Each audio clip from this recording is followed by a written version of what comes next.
એમને એક દીકરી હતી, છોકરી નાની, અને ભણવાય જતી, KG1 કે 2માં જતી હતી, નાની 4 વર્ષની 5 વર્ષની હશે. તો આ ભાઈ છે ને ક્યારેય ગુસ્સો ના કરે. જીવરાજ પંખા બંધ કરે. એ ભાઈ ક્યારે ગુસ્સો કરે નહીં. જો આપણે ગુસ્સો કરીએ ને તો એમાં આપણું જ નુકસાન થાય.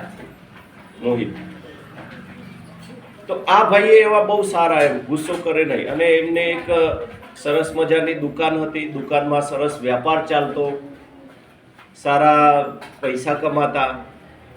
અને એમને સપનું હતું કે હું છે ને મારી દુકાને જાઉં ને તો 4-વ્હીલર ગાડી લઈને જાઉં. એ બાઇક લઈને દુકાને જતા, તો પૈસા ભેગા કરતા, દુકાનમાં જે કમાણી થાય એનાથી વ્યાપાર તો ચાલતો, પણ એનાથી જે આવક મળતી એનાથી એ 1000-2000 દરરોજ બચત કરી ભેગા કરતા હતા.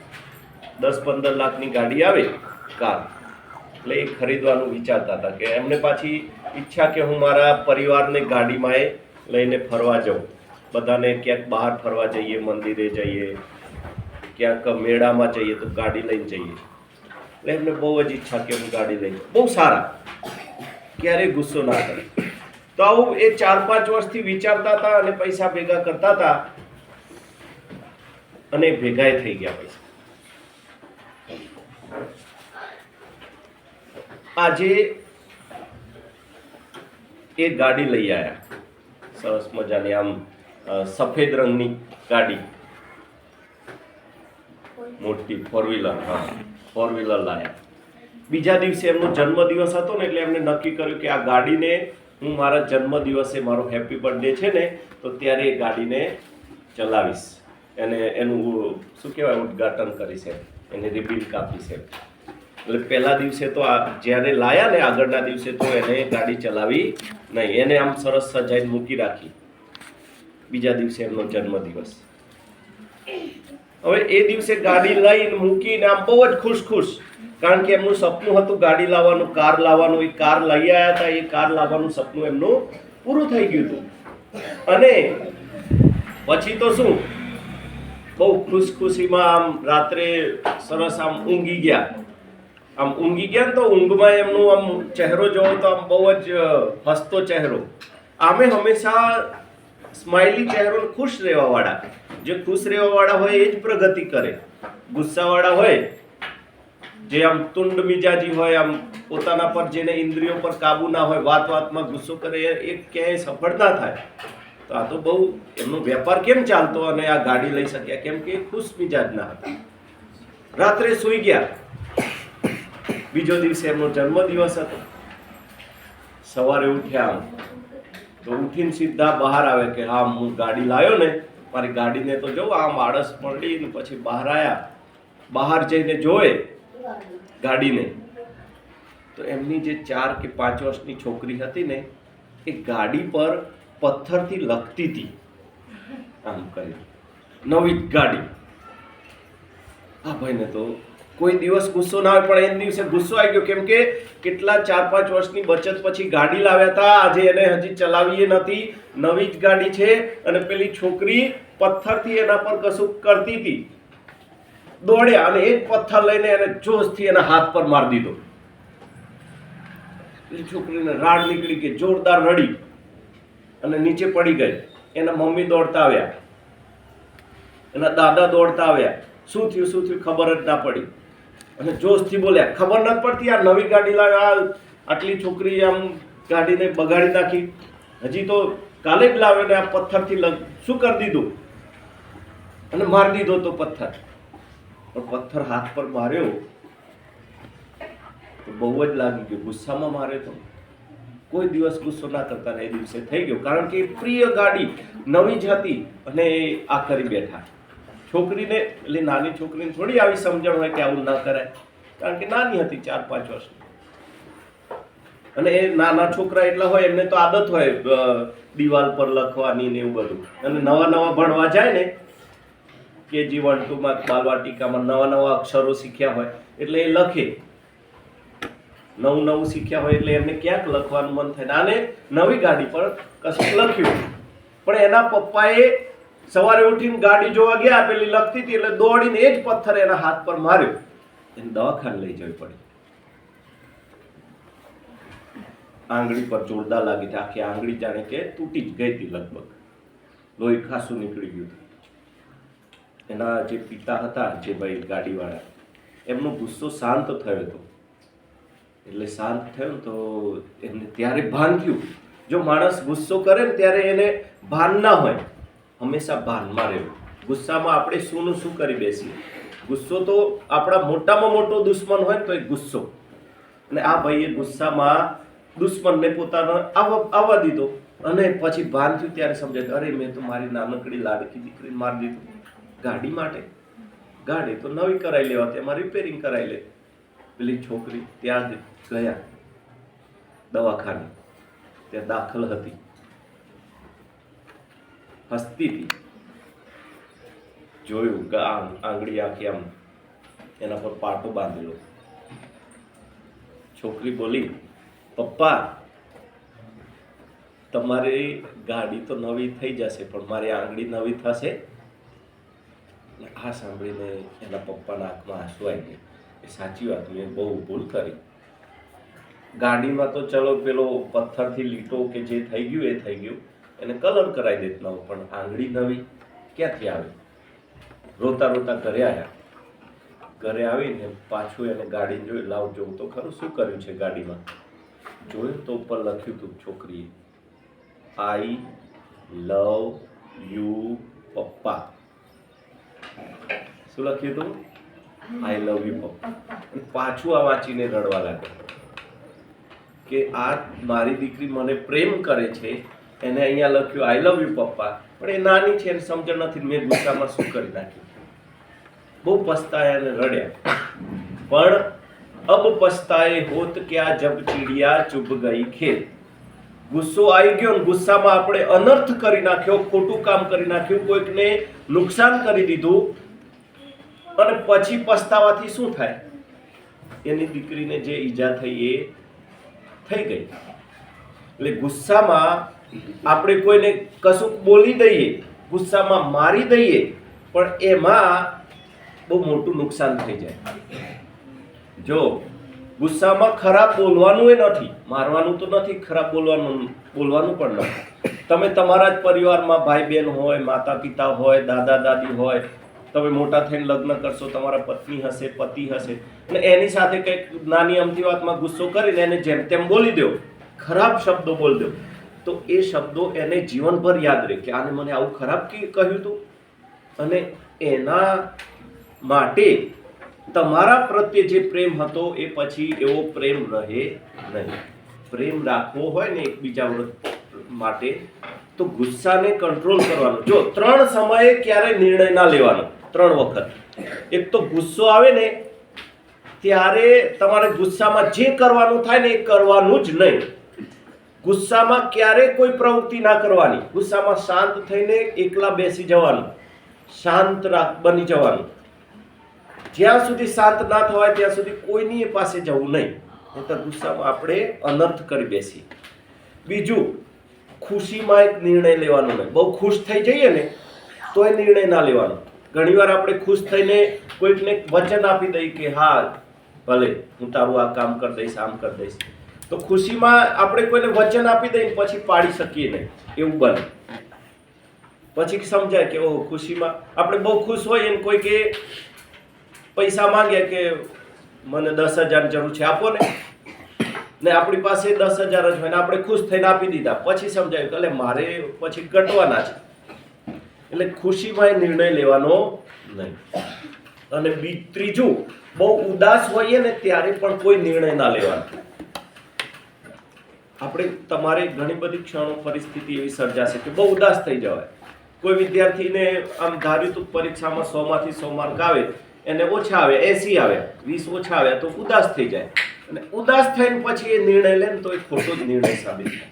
3 વખત આપણે ખોટા થઈએ. એક તો ગુસ્સામાં, બહુ ખુશ હોઈએ ત્યારે, અને ઉદાસ હોઈએ ત્યારે.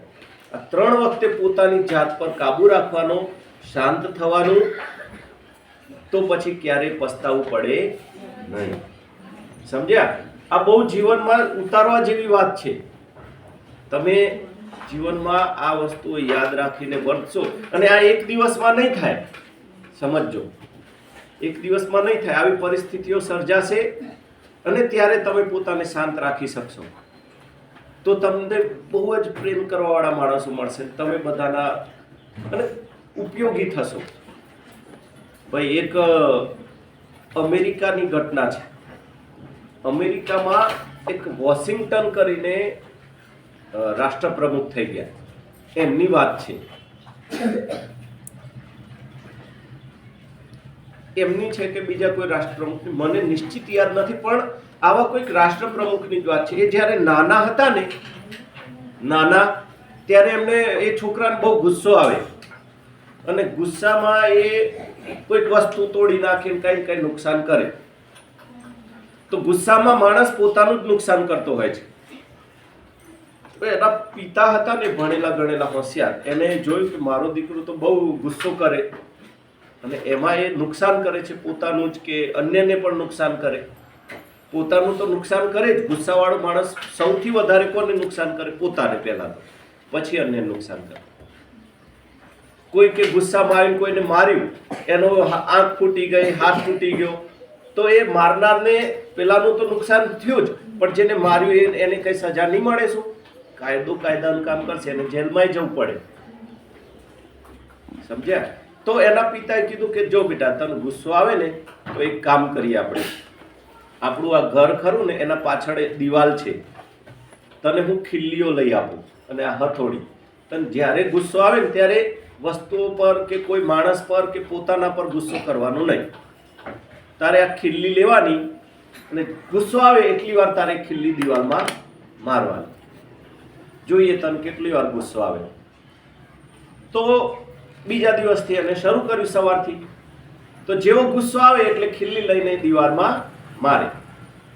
ફરી ગુસ્સો આવે એટલે પાછો દિવાલમાં મારે. કોઈના વ્યક્તિ પર ગુસ્સો ના કરે, વસ્તુ પર ના કરે, પોતાના પર ના કરે, દિવાલમાં ખીલ્લી મારવાની. એ તો થાકી ગયો આખો દિવસ ખીલ્લી મારી મારી, અને એને સમજાવ્યું કે ઓહો, હું આટલી બધી વાર ગુસ્સો કરું, આટલું ખરાબ મારું વર્તન. પછી તો એને નક્કી કર્યું કે આ તો બરાબર ના કહેવાય, મારે ગુસ્સો ઓછો કરવો પડશે. બીજા દિવસે એને નક્કી કર્યું કે હવે હું ગુસ્સો કરીશ નહીં. તો આવી જાય, શું કરવાનું? તો ફરી પાછું ખીલ્લી મારવા જાય. પણ બન્યું એવું કે પહેલા દિવસે એને 50-60 ખીલ્લીઓ મારી હતી, એટલી વાર ગુસ્સો આવ્યો તો બીજા દિવસે એ ખીલ્લીઓ ઘટી ગઈ, 30-40 થઈ ગઈ. એટલો બધો ગુસ્સો આવ્યો નહીં. એને કાબુમાં કરવાનો પ્રયત્ન કર્યો. ત્રીજા દિવસે તો 20 થઈ ગઈ, ચોથા દિવસે 10 થઈ ગઈ, પાંચમા દિવસે 5 થઈ ગઈ. ધીરે ધીરે શૂન્ય ખીલ્લી થઈ ગઈ અને એનો ગુસ્સો ગાયબ થઈ ગયો. અને એ નાનકડો છોકરો ગુસ્સાને કાબુમાં કરી શક્યો, એટલે કે પોતાની જાતને જીતી શક્યો અને મોટો થઈને અમેરિકા દેશનો રાષ્ટ્રપ્રમુખ બન્યો. અને રાષ્ટ્રપ્રમુખ થઈને કહે છે કે જો મેં મારા ગુસ્સાને કાબુમાં રાખ્યો ન હોત, હું આ ના શીખ્યો હોત, તો હું આજે રાષ્ટ્રપ્રમુખ ના બની શક્યો હોત. કારણ કે માણસનો સૌથી મોટો દુશ્મન એનો ગુસ્સો જ છે. એ ગુસ્સામાં જ નુકસાન કરે, બીજાનું એ કરે ને પોતાનું વધારે કરે. ગુસ્સામાં ખરાબ શબ્દો એ બોલવાના નથી, આપણી મિત્રતા તૂટી જાય. સમજ્યા? એટલે અમે પણ ક્યારેક ગુસ્સામાં આમ જોશથી બોલતા સાંભળીએ કે તમને કોઈ વાર સજા કરી હોય તો અમારી પાસેથી એના જ શીખવાનું. ગુરુ કે ને એમ કરવાનું. એટલે ગુરુ શું કહે છે કે ગુસ્સો કરવાનો નહીં. બીજા રસ્તા હોય, તમે ગાંધી બાપુના જીવન ચરિત્ર વાંચો, એમાંથી શીખો. ઘણા રસ્તા છે ગુસ્સો કર્યા વગર કામ કરાવાય. તમે પેલી એક ફિલ્મ આવી ગાંધીજી ઉપર, ભાઈ સાંભળ, એમાં કેવું હતું કે આવો જે 3 માળની બિલ્ડિંગ હતી, 3 માળની, સાંભળજો. એમાં પહેલા માળે એક માણસ રહે, તો એ ત્રીજા માળે જે માણસ રહેતો ને એ પગથિયામાંથી નીચે ઉતરે, અને નીચે ઉતરે એટલે પેલાનો જે નીચેના છેલ્લા માળે પહેલા માળે જે માણસ રહેતો હતો એના દરવાજા આગળ મોઢામાં ગુટખા ખાઈને જતો હોય, એટલે ઉપરથી ઉતરે સવારે 9 વાગે કામે જતે વખતે, તો એ પગથિયા આગળ જ જો આમ પિચકારી મારે, થૂંકે. ગુટખા ખાઈને પેલાના દરવાજા આગળ થૂંકે તો એને ગમે? ગંદુ લાગે કે ના લાગે? એટલે પેલાને ગુસ્સો આવે કે આ અહીંયા થૂંકે, હું એની સાથે લડાઈ કરી દઉં, એને મારું. પણ પેલો તો આમ બહુ દાદા જેવો હતો, તાકાતવાળો, એટલે એને હિંમત ના ચાલે કે આનાથી તો હું લડીશ તો ઉપરથી મારે જ માર ખાવો પડશે. હવે શું કરવું? એટલે ડર પણ લાગે. એક તો પેલો થૂંકે ગમતું નથી, એને દરરોજ દરવાજા આગળ ખરાબ થાય, દિવાલ ખરાબ થાય, અને પેલો દરરોજ થૂંકે. એટલે એને પેલા એક ગાંધીજીને માનવાવાળા વ્યક્તિને પૂછ્યું કે શું કરું આવી પરિસ્થિતિમાં? ગાંધીજી હોત તો શું કરત? એટલે પેલા સલાહ આપી કે ગાંધીજી હોત ને તો લડાઈ કરત નહીં, મારામારી કરત નહીં. ગાંધીજી હોત તો સત્યાગ્રહ કરત. કે એ કઈ રીતે કરાય? તો કે ચલો હું ગાંધીજીની રીતે તમને એનો રસ્તો બતાવું.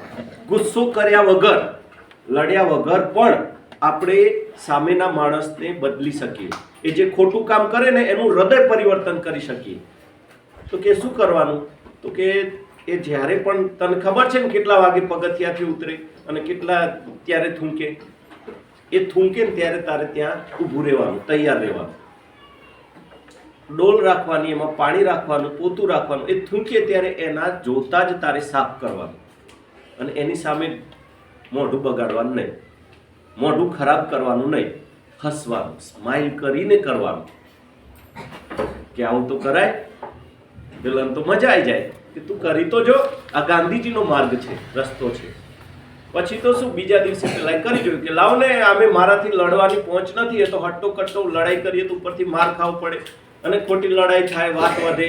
એને ઉપર કાયમ રહેવાનું, મારે નીચે કાયમ રહેવાનું. આ ફ્લેટ છે તો લડાઈ કરીને નજીક નજીક રહેવાનું હોય તો લડાઈ કરીને રહેવું.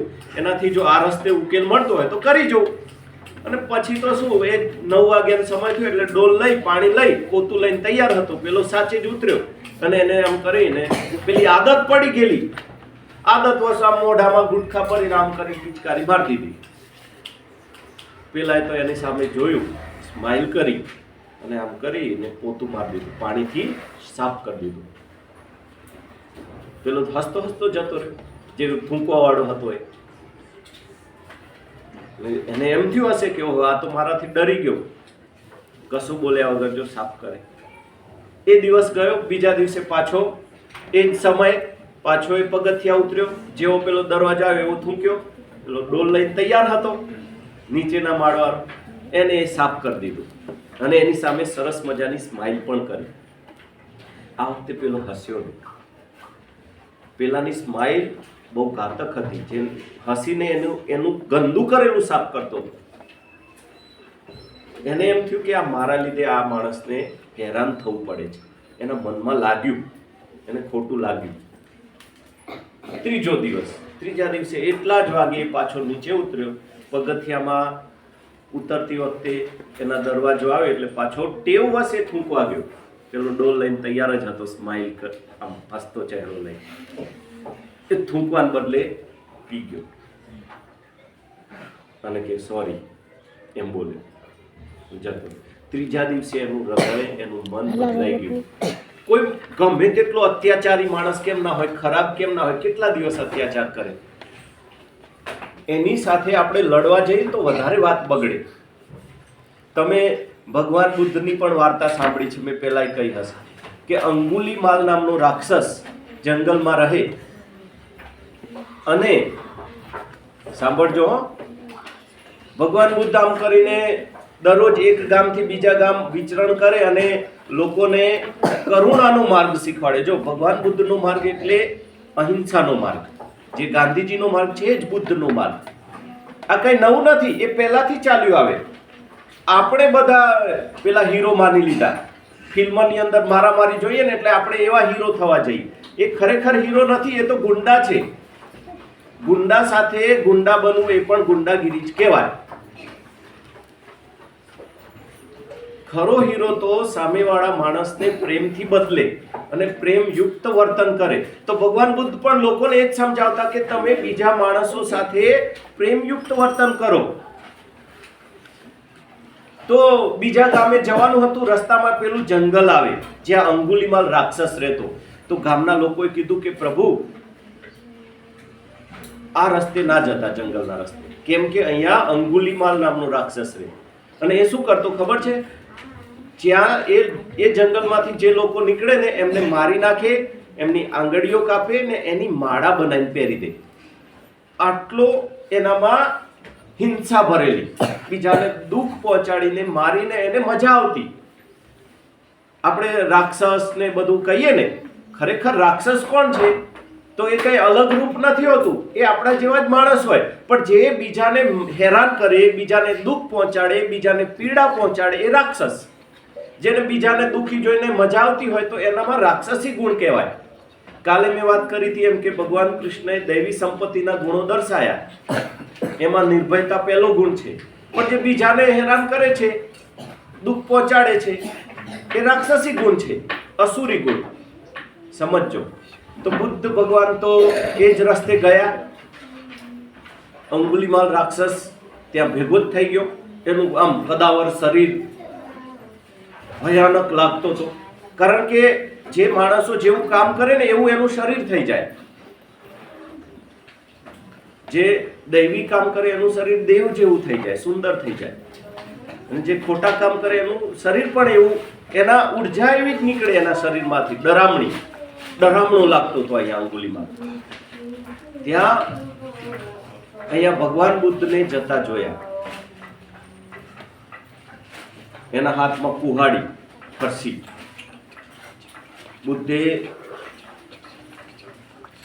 બુદ્ધને અંગુલીમાલે રોક્યા. એ સાધુ ઉભો રહે અને જોશથી હસવા લાગ્યો કે તું અહીંયા મરવા માટે આવ્યો છે? તને ખબર છે હું કોણ? હું અંગુલીમાલ. દેખા મેં માળાઓ પહેરી, લોકોને મારીને એની માળા બનાવીને, એની આંગળીઓ કાપીને માળા બનાવીને પહેરી દઉં. તને મારો ડર નથી લાગતો? તો બુદ્ધ તો એની સામે કરુણા ભરી આંખોથી જોઈ રહ્યા, પ્રેમ ભરી આંખોથી. નફરત નથી. બુદ્ધની આંખોમાં નફરત નથી, ડર નથી. બુદ્ધની આંખોમાં કરુણા છે. ભગવાન બુદ્ધે કહ્યું કે ના, મને ડર નથી લાગતો. પેલા તો ગુસ્સો આવ્યો કે આ મારી ફરસી કુહાડી જોઈ. એટલે બુદ્ધે કીધું કે અંગુલીમાલ, મને બધાએ રોક્યો તોય હું અહીંયા આવ્યો. સારું, તું પોતાને વધારે શક્તિશાળી માનતો હોય તો એક કામ કરી બતાવ. અંગુલીમાલ કે હા બોલો. કે તું 5 પત્તા તોડી બતાવ. 5 પત્તા બહુ શક્તિશાળી હોય ને તો, ઝાડના પાન. તો એને તો એની કુહાડીથી આમ પત્તાના બદલે આખી ડાળી કાપી દીધી. પછી બુદ્ધ ભગવાને કીધું કે સારું, હવે આ જ ડાળી તે કાપીને એને જોડી બતાવ. તો એ બુદ્ધિથી તો ઓછો જ હતો, એનામાં બુદ્ધિ હોત વધારે તો પછી એ આવું કામ કરત જ નહીં, બીજાને મારત જ નહીં. ઓછી સમજણ હતી એટલે તો આવું કામ કરતો. સમજણવાળો માણસ બીજાને મારે નહીં. તો એ ડાળી જોડવા ગયો, પણ કાપેલી ડાળી જોડાય? ત્યારે બુદ્ધ ભગવાન બોલ્યા કે હે અંગુલીમાલ, તું જોડી નથી શકતો તો તોડે શું કરવા? તું જીવન આપી શકે કોઈને? તું કોઈને બચાવી શકે? કોઈને નવું જીવન આપી શકે? જેમ તું આ ડાળીને નવું જીવન ના આપી શકે તો એને કાપે શું કરવા? તું નવું જીવન ના આપી શકે તો મારે શું કરવા? ખરો મોટો માણસ, ખરો શક્તિશાળી માણસ એ છે જે બીજાને નવું જીવન આપે. એટલે એ તો બહુ અહીંયા બુદ્ધનો પ્રભાવ એવો હતો ભગવાનનો કે એના પ્રભાવથી, એની વાતોથી પેલો પ્રભાવિત થયો. જો એનું પણ મન બદલાયું અને એ રડવા લાગ્યો કે પ્રભુ, પણ મેં તો, તમે બુદ્ધ ભગવાન, પણ મેં તો એટલા બધા લોકોને માર્યા, અને હવે હું જો આ કામ છોડી દઈશ મારવાનું, મને લોકો રાક્ષસ કે, અને તો મને સમાજ સ્વીકારશે નહીં. લોકો મને મારી નાખશે કે આ રાક્ષસે બધાને મારે છે, આ રાક્ષસને મારી નાખો. એટલે હવે તમે જ મને રસ્તો બતાવો, શું કરું? બુદ્ધ ભગવાન કે તે ભલે ને ગમે તેટલા ખરાબ કામ કર્યા અને અસંખ્ય લોકોને માર્યા, તું મારી સાથે ચાલ. તને કોઈને મારવા નહીં દઉં, તું કોઈને મારતો નહીં, તું મારા રસ્તે ચાલ, તું હવે લોકોની સેવા કર. અને એ અંગુલીમાલ પછી બુદ્ધ ભગવાન સાથે ચાલવા લાગ્યો. જ્યારે બુદ્ધ ભગવાન સાથે અંગુલીમાલ ગયો ને તો એ નગરનો રાજા આવ્યો કે પ્રભુ આને તો મારી નાખવાનો છે, આને તો અસંખ્ય લોકોને માર્યા, આ તો રાક્ષસ છે. બુદ્ધ કે નહીં, એ બદલાઈ ગયો છે. એ અંગુલીમાલ બીજો હતો જે બીજાને મારતો. આ હવે સાધુ અંગુલીમાલ છે. એ હવે કોઈને મારશે નહીં, કોઈની હિંસા નહીં કરે. અને પછી તો બુદ્ધ ભગવાન સાથે અંગુલીમાલ પણ સાધુના કપડાં પહેરી અને ભિક્ષા માંગીને ખાય, ગરીબ લોકોની મદદ કરે, બીમાર લોકોની દવા કરે. એવી રીતે એ લોકોનું પછી એને જોઈને મન બદલાવા લાગ્યું. અને જે રાક્ષસ અંગુલીમાલ કહેવાતો એને સંત અંગુલીમાલ કહેવા લાગ્યા. તો જો આપણે પ્રેમયુક્ત કરુણાયુક્ત વ્યવહાર કરીએ ને બીજા સાથે, તો સામેવાળું વ્યક્તિ બદલાય. એને પણ કોઈને હિંસા કરવી ગમે નહીં. બરાબર પ્રજ્ઞેશ? પેલી વાર્તા તમે બીજી સાંભળી છે, નન્હી બતક વાળી. એમાં શું હોય?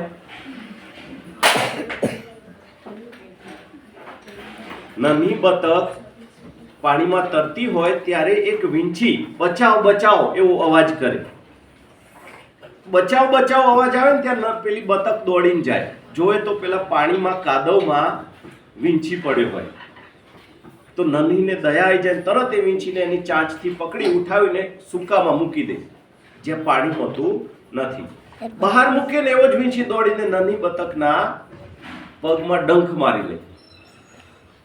એટલે બતકને બહુ જ પીડા થાય. વીંછીના ડંખમાં ઝેર હોય તો એને પીડા થાય અને પીડાથી એ રડી પડે અને એની મમ્મી પાસે જાય. નન્હી બતક એટલે નાનકડું બતક. તો એના મમ્મીને કે આ વીંછી કેટલો ખરાબ, મેં એને બચાવ્યો તો એને મને ઉપરથી ડંખ માર્યો, અને આજ પછી હું આ વીંછી ક્યારે પણ બચાવવાની નથી, એની મદદ કરવાની નથી. એ કેટલો ખરાબ, મેં ઉપરથી એને બચાવ્યો, મરતા બચાવ્યો, ને એને મને જ પીડા પહોંચાડી. હવેથી હું આ વીંછીને બચાવીશ નહીં. તો એની માતાએ કહ્યું કે દેખ બેટા, વીંછીનો સ્વભાવ છે બીજાને પીડા પહોંચાડવાનો, બીજાને દુઃખ પહોંચાડવાનો, અને તારો સ્વભાવ છે બીજાને મદદ કરવાનો. જો એ એનો ખરાબ સ્વભાવ ના છોડે તો તારે તારો સારો સ્વભાવ પણ ના છોડવો જોઈએ. પણ તોય નન્હીના એમ મનમાં એમ બતકના કે બીજી વાર બચાવવા જાઉં તો એ તો ડંખ ના મારે. અને બન્યું એવું કે 2-3 દિવસ પછી પાછો વીંછી પાણી પડ્યો હતો અને ડૂબતો હતો, તરતા આવડતું નહોતું, બચાવ બચાવ કરવા લાગ્યો. નન્હીએ આ અવાજ સાંભળ્યો, એને લાગ્યું કે આ વીંછી જ છે, દોડીને ગઈ. પછી વિચારવા લાગી કે આને બચાવીશ, પાછો ડંખ મારશે. પણ ત્યાં એને એની મમ્મીનો વાત યાદ આવી કે વીંછીનો સ્વભાવ છે બીજાને પીડા પહોંચાડવાનો, દુઃખ પહોંચાડવાનો. એ એનો ખરાબ સ્વભાવ નથી બદલતો, તો આપણે આપણો સારો સ્વભાવ શા માટે બદલવો? ના બદલવો જોઈએ. એટલે તરત નન્હીએ એને ચાંચથી પકડી ઉઠાવ્યો અને સૂકામાં મૂક્યો, જ્યાં પાણી નહોતું. વીંછી બચી ગયો. પાછો વીંછી તો દોડીને ડંખ મારવા ગયો, પણ આ વખતે નન્હી સાવચેત થઈ, ત્યાંથી ખસી ગઈ અને વીંછી ડંખ મારી શક્યો નહીં. અને વીંછી ત્યારે શરમાઈ ગયો. એને આમ મનમાં થયું કે હું કેટલો ખરાબ, આ બતકે મને બીજી વાર પણ બચાવ્યો, તોય હું એને પાછો પીડા પહોંચાડવા, ડંખ મારવા પહોંચી ગયો. અને વીંછી પછી બતકને કહ્યું કે નન્હી, હવે પછી હું ક્યારેય કોઈને ડંખ મારીશ નહીં. અને નન્હી ખુશ થઈ ગઈ, કારણ કે વીંછીનો સ્વભાવ જે ખરાબ હતો, ડંખ મારવાનો હતો, એ બદલાઈ ગયો હતો. તો આપણે પણ જો બીજા સાથે સારું વર્તન કરીએ તો ખરાબ વર્તન વાળો પણ પોતાનું ખરાબ વર્તન છોડી દે. આપણે ધીરજ રાખવી પડે. એમ ના વિચારવાનું કે આને મારી સાથે ખરાબ કર્યું તો એની સાથે હું ખરાબ કરી દઉં. તો ખરાબનું ખરાબ કરવા જઈએ તો આપણે પણ ખરાબ થઈ જઈએ ભાઈ, સમજ્યા? ગુંડા સાથે લડવા જઈએ તો આપણે ગુંડા થઈ જઈએ. કાં તો શું કરવાનું? એવા વ્યક્તિઓથી દૂર રહેવાનું, એવા મિત્રો ના બનાવવાના, એવા સાથે ના બેસવાનું, એવા સાથે રહેવાનું નહીં કે જેના સાથે આપણે લડવું પડે, નુકસાન થાય, આપણું થાય, એનું થાય, ગુસ્સો કરવો પડે. અને કાં તો આપણે એના સાથે ખરાબ વર્તન ના કરવાનું, એનું વર્તન 100% બદલાઈ જશે. આવું ગાંધી બાપુએ ઘણા બધા પ્રયોગો કરીને સાબિત કરી બતાવ્યું છે અને આવા ઘણા બધા ઉદાહરણ છે. ભગવાન બુદ્ધનું ઉદાહરણ આપ્યું મેં, અંગુલીમાલ રાક્ષસ વાળું, બરાબર.